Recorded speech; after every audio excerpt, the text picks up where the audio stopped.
시편 8편 3절로 5절 말씀 한 절씩 교독하겠습니다.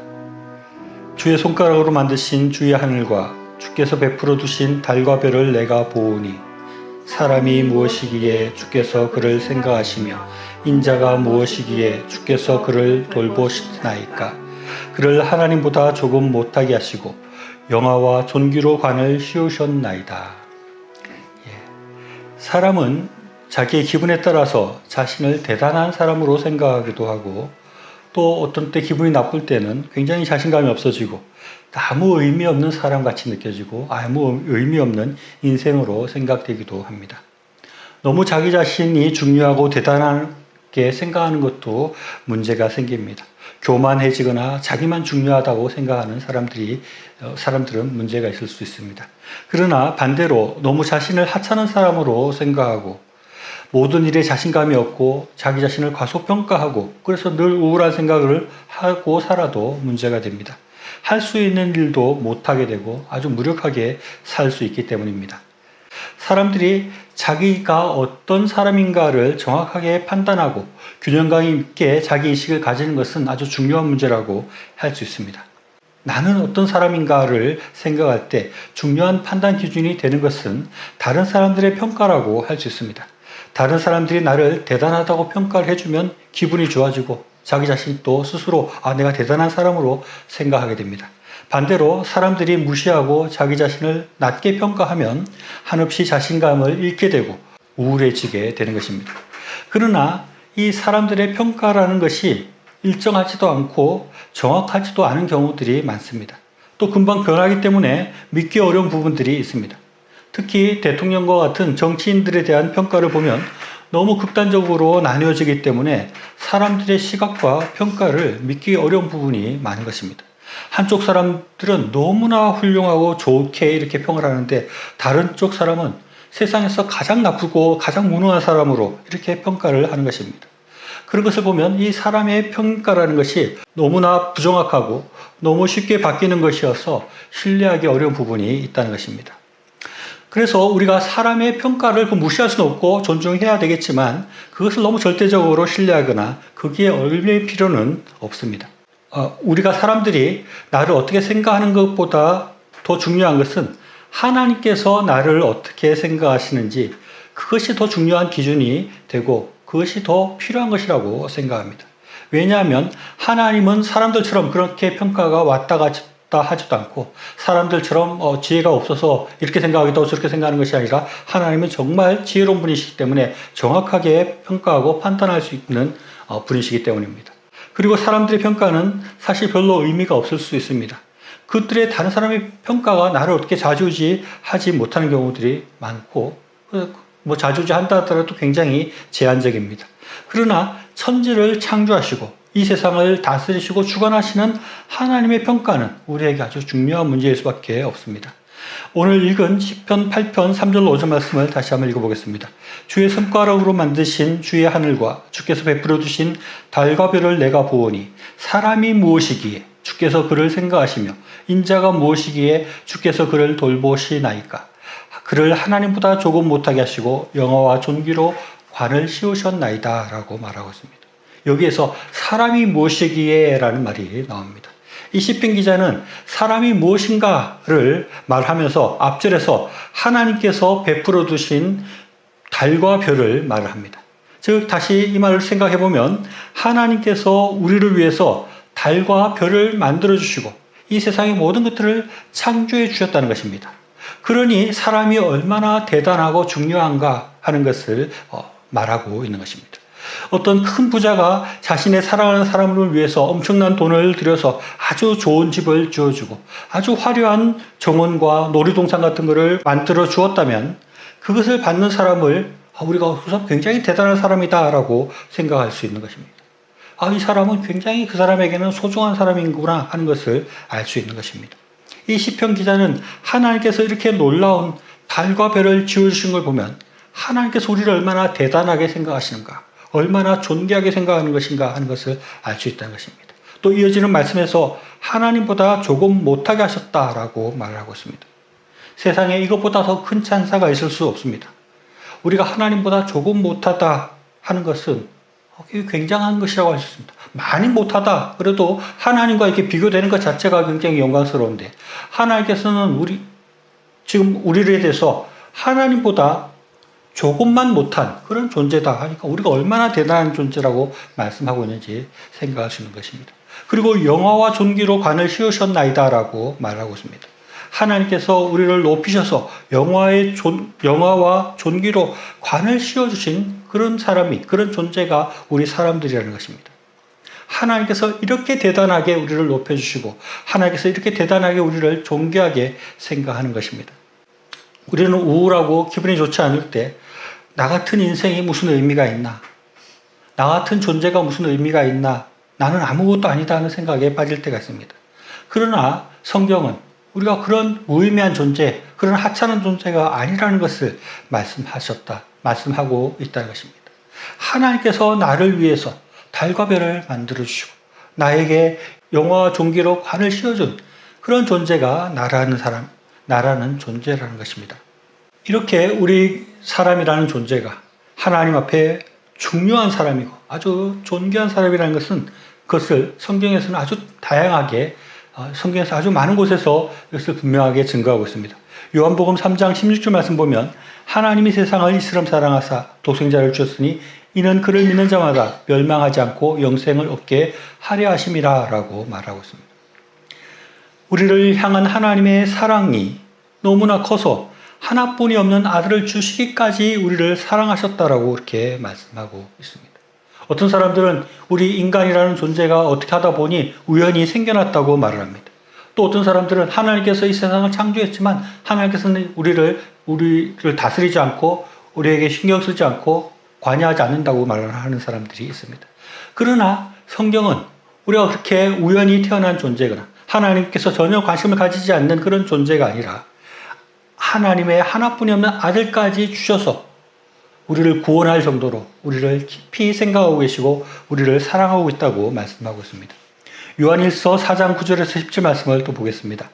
하나님의 사랑이 우리에게 이렇게 나타난 바 되었으니 하나님의 자기의 독생자를 세상에 보내심은 그로 말미암아 우리를 살리려 하심이라.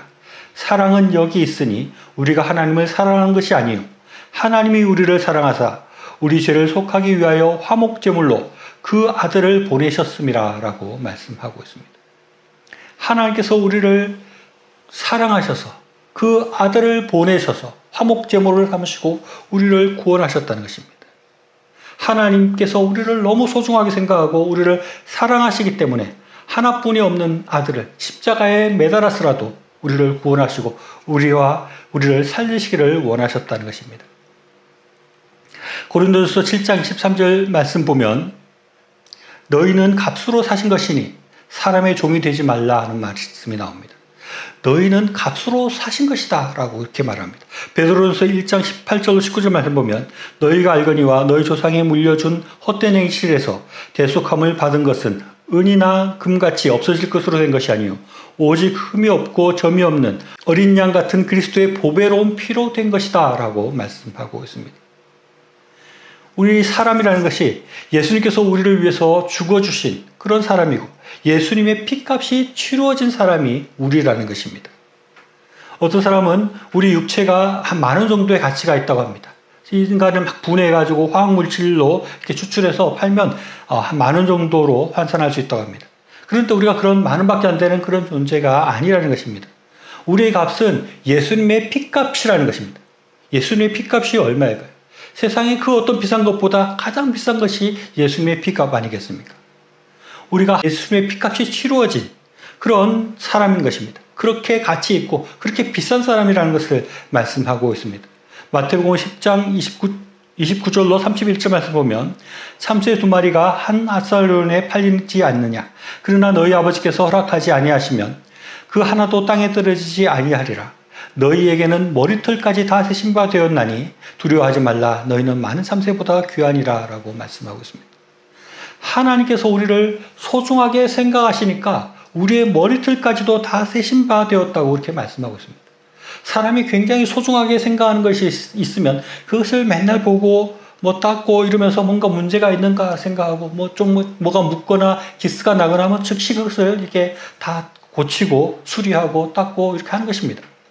그것과 같이 하나님께서 우리를 굉장히 소중하게 생각하시니까 머리털 숫자까지도 다 세시고 우리를 그렇게 지켜보고 계시고 우리를 관리하고 계시고 우리를 인도하고 있다고 생각할 수 있는 것입니다.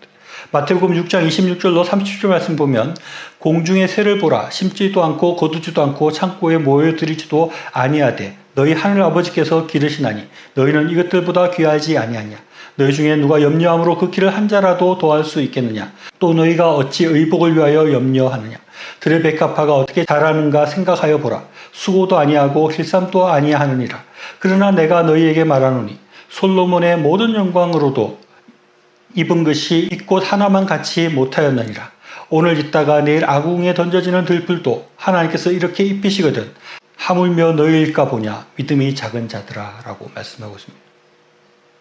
하나님께서 우리를 너무나 소중하게 생각하고 너무나 귀중하게 생각하기 때문에 하나님께서는 우리를 늘 이렇게 돌보시고 먹이시고 입히시고 아름답게 가꾸어 주신다는 것입니다.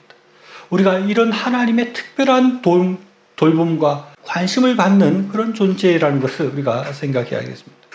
저는 이런 하나님의 인도하심과 보호하심, 또 입히시고 먹이시고 하는 그런 하나님의 손길을 느낄 때가 많습니다. 그것을 어떻게 증명해 보이거나 법적으로 인정을 받거나 과학적으로 어떻게 뭔가 증명할 수는 없겠지만 저에게는 아주 분명한 게 그런 하나님의 놀라운 인도하심과 보호하심이 느껴지는 것입니다. 저번에도 말했지만 이사할 때마다 그런 것을 많이 경험하게 됩니다. 하나님께서 너무나 좋은 집을 우리에게 인도하셨다. 너무나 우리에게 꼭 맞는 집, 우리에게 꼭 필요한 집으로 인도하셨다는 것을 생각하게 되는 것입니다. 사실 돌이켜보면 우리가 원하는 것, 내가 원하는 것, 나에게 꼭 필요한 것이 무엇이었는지 나는 잘 알지 못했습니다. 그러나 어떻게 하다가 이사를 하고 보니 진짜 이 집이 나에게 꼭 필요한 집이었고 우리에게 꼭 맞는 집이었다는 것을 생각하게 되면서 진짜 하나님께서 놀랍게 인도하셨구나. 하나님의 세밀한 손길이 있었구나. 하나님께서 진짜 나를 굉장히 관찰하시고 머리털까지 세신 것처럼 내가 진짜 무엇을 원하고 있고 무엇이 필요한지를 알고 하나님께서 인도하셨다는 것을 경험하게 되고 그런 것을 고백하게 된다는 것입니다. 하나님께서 너무나 사랑하는 존재이기 때문에 하나님께서는 우리를 늘 지켜보고 계시고 가장 필요한 것들로 우리를 인도하시는 것입니다. 그런 존재가 우리 되는 것입니다. 이사야서 43장 1절로 4절까지 말씀 보면 야곱아 너를 창조하신 여호와께서 지금 말씀하시느니라. 이스라엘아 너를 지으신 이가 말씀하시느니라. 너는 두려워하지 말라. 내가 너를 구속하였고 너를 지명하여 불렀나니 너는 내 것이라. 내가 물 가운데로 지날 때에 내가 너와 함께 할 것이라. 강을 건널 때 물이 너를 침몰하지 못할 것이며 내가 불 가운데로 지날 때에 타지도 아니할 것이요 불꽃이 너를 사르지도 못하리니 대저 나는 여호와 내 하나님이요 이스라엘의 거룩한 이요 내 구원자임이라. 내가 애굽을 너의 속량물로 구스와 스바를 너를 대신하여 주어노라. 내가 내 눈에 보배롭고 존귀하며 내가 너를 사랑하였은즉 내가 내 대신에 사람을 내어주며 백성들이 내 생명을 대신하리니 라고 말씀하고 있습니다. 하나님께서 모든 세상의 모든 존재들을 다 그렇게 존귀하게 생각하는지 모르겠습니다. 그러나 하나님을 믿는 우리는 특별하게 하나님께서 생각하고 계시다는 것입니다. 특별하게 지명하시고 특별하게 부르셨다는 것입니다. 그러면서 내가 하나님께서 나의 하나님이 되어주시고 우리가 어디를 가든지 하나님께서 지켜주시겠다고 그렇게 말씀하고 있는 것입니다. 하나님의 눈에 보배롭고 존귀하게 여기시고 그런 사랑들을 나타내시겠다고 말씀하고 있는 것입니다. 우리는 이런 하나님의 특별한 사랑을 받는 사람이고 하나님 앞에 특별히 존귀하게 여기지는 그야말로 세상에서 존귀한 존재들이라는 것입니다. 그래서 로마서 8장 31절에서 35절에서는 이렇게 말씀하고 있습니다. 그런즉 이 일에 대하여 우리가 무슨 말을 하리요? 만일 하나님이 우리를 위하시면 누가 우리를 대적하리요? 자기 아들을 아끼지 아니하시고 우리 모든 사람을 위하여 내어주신 이가 어찌 그 아들과 함께 모든 것을 우리에게 주시지 아니하겠느냐? 누가 능히 하나님께서 택하신 자들을 고발하리요? 의롭다 하신 이는 하나님이시니 누가 정죄하리요? 죽으실 뿐만 아니라 다시 살아나신 이는 그리스도시니 그는 하나님 우편에 계신 자요 우리를 위하여 간구하시는 자시니라. 누가 우리를 그리스도의 사랑에서 끊으리요? 환난이나 공고나 박해나 기근이나 적신이나 위험이나 칼이라 라고 말씀하고 있습니다. 우리는 이렇게 하나님의 존귀한 사람으로서 예수님의 피값이 치루어진 사람이고 하나님의 존귀하고 하나님의 사랑을 받는 사람들인 것입니다. 하나님의 놀라운 인도하심을 받는 특별한 사람인 것을 우리가 분명히 믿고 생각할 수 있어야 되겠습니다. 우리가 이 세상 가운데 두려움이 있을 수 없습니다. 세상 사람들이 아무리 우리에게 별거 아니라고 낮게 평가한다 할지라도 우리는 그것을 두려워할 필요가 없습니다. 세상 사람들이 우리를 받게 한다 할지라도 우리는 두려워할 필요가 없습니다. 왜냐하면 우리는 하나님 앞에서 존귀한 사람들이고 하나님 앞에서 중요한 사람들이고 하나님께서 지키시고 보호하는 사람들이기 때문에 그렇습니다. 예수님의 피값이 치루어진 사람이기 때문에 우리는 존귀하고 가치 있는 사람일 수밖에 없다는 것입니다. 그렇다면 우리는 이렇게 존귀한 사람들이고 가치 있는 사람들이고 값비싼 사람들이라면 우리가 이러한 존재로서 우리가 어떻게 살아야 될지를 생각하고 나아가야 됩니다. 하나님께서 우리의 삶을 지키시고 인도하시는 사람으로서 우리가 하나님 앞에 어떤 삶을 살아가야 되는지, 우리가 어떠한 인생을 살아가야 되는지, 어떤 인생을 꿈꾸며 어떤 일들을 꿈꾸며 살아야 되는지를 우리가 생각해야 하는 것입니다. 우리가 존귀한 사람들인 것입니다. 우리는 굉장히 가치 있는 사람들인 것입니다. 우리는 세상 누구보다도 하나님 앞에 특별한 사람들인 것입니다. 그렇다면 우리는 이 세상 사람들과 달리 더 존귀한 일들을 꿈꾸며 더 가치 있는 일들을 꿈꾸며 하나님께서 나에게 하라고 하시는 그 소명들을 생각하며 더 의미 있고 가치 있는 그런 삶으로 나아가는 우리들의 삶이 될 수 있기를 바랍니다.